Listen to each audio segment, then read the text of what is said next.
প্রিয় দর্শক, আসসালামু আলাইকুম। আশা করি সবাই ভালো আছেন। এই গাভীটার দিকে একটু ভালোভাবে লক্ষ্য করেন, কিছু বুঝতে পারেন কিনা দেখেন তো।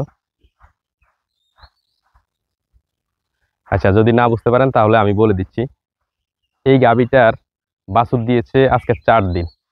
তো এর ওলানে একটু সমস্যা থাকার কারণে এই গাভীটাকে একটু সাপ্লিমেন্ট জাতীয় ঔষধ বোতলের মধ্য দিয়ে হাঁ করে খাওয়াইতে যাওয়ার পথে এর শ্বাসনালীর মধ্য দিয়ে ওষুধটা সরাসরি ফুসফুসে চলে যায়।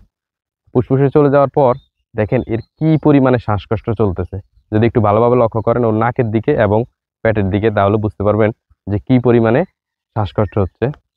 দুঃখের বিষয় হচ্ছে বাছুরটা এখনো ছোট, ওর কিন্তু তীব্র আকারে শ্বাসকষ্ট হচ্ছে। অতিরিক্ত মাত্রায় শ্বাসকষ্ট হলে কিন্তু তার মৃত্যু ঝুঁকিও রয়েছে। তো বিশেষ করে আপনাদেরকে আসলে আপনাদের সাথে মূলত এই ভিডিওটা করা এবং আপনাদের সাথে শেয়ার করার মূল বিষয় হচ্ছে, একটা ঔষধ আছে। এই ঔষধটা যখন আপনি বোতলের মধ্য দিয়ে হাঁ করে খাওয়াতে যাবেন তাহলে শ্বাসনালীতে চলে যাওয়ার সম্ভাবনা খুব বেশি থাকে। আপনাদেরকে মূলত এই ওষুধটা আমি চিনিয়ে দেওয়ার জন্য এই ভিডিওটা বানানো। কারণ এই ওষুধটা অনেক মানুষ, অনেক খামারি, অনেক কৃষক এই বোতলের মধ্যে পানি দিয়ে গুলিয়ে খাওয়াতে গিয়ে বহু গরুর শ্বাসনালীতে এই পর্যন্ত এই ওষুধটা চলে গেছে। তো এটার একটা মূল কারণ রয়েছে। কারণ হলো এই ঔষধটা খুব সহজে পানির সাথে মিশে না। ওষুধটা আমি যদি আপনাদেরকে দেখাই, এই হচ্ছে ঔষধ। তো এটা যেই কোনো কোম্পানির হোক, এটা হচ্ছে রেনেটা কোম্পানির ওষুধ। এটা হচ্ছে জৈব জিঙ্ক, ম্যাগনেসিয়াম, কপার, কোবাল্ট এবং অ্যামাইনো অ্যাসিড জাতীয় একটা ঔষধ। তো এটা পানির সাথে খুব সহজে মিশে না, কিন্তু ভালো মানের একটা ঔষধ। এটা হচ্ছে ওলান প্রদাহ প্রতিরোধে সাপ্লিমেন্ট হিসাবে খুব ভালো কাজ করে।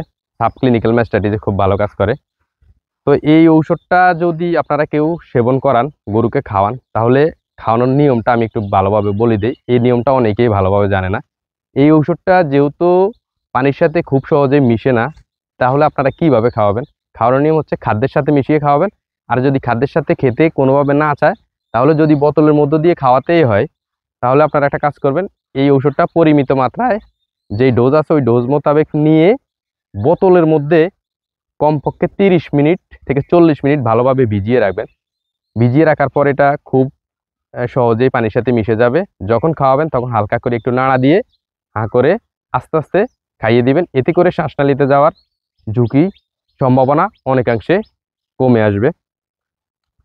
তো আসলে আপনাদেরকে এই ভিডিওটা করানো হচ্ছে এই ওষুধটা চিনিয়ে দেওয়া। আমার এলাকাতে অনেক গরুর, অনেক গাভী, বিভিন্ন ধরনের গরুর এই ওষুধটা বোতলের মধ্য দিয়ে খাওয়াতে গিয়ে শ্বাসনালীতে চলে গেছে। জাস্ট চিন্তা করলাম আপনাদেরকে এই বিষয়টা জানাই, যাতে এরকম ধরনের অনাকাঙ্ক্ষিত কোনো ঘটনা না ঘটে। আপনাদের সাথেও যাতে এরকম কোনো অনাকাঙ্ক্ষিত ঘটনা না ঘটে, এই জন্য আপনাদেরকে এই বিষয়টা একটু ভালোভাবে জানিয়ে দিলাম। ধন্যবাদ। সবাই ভালো থাকবেন, সুস্থ থাকবেন। আসসালামু আলাইকুম। এই ওষুধটা তো প্যাকেটটার ভিতরে প্রায় 200 গ্রাম।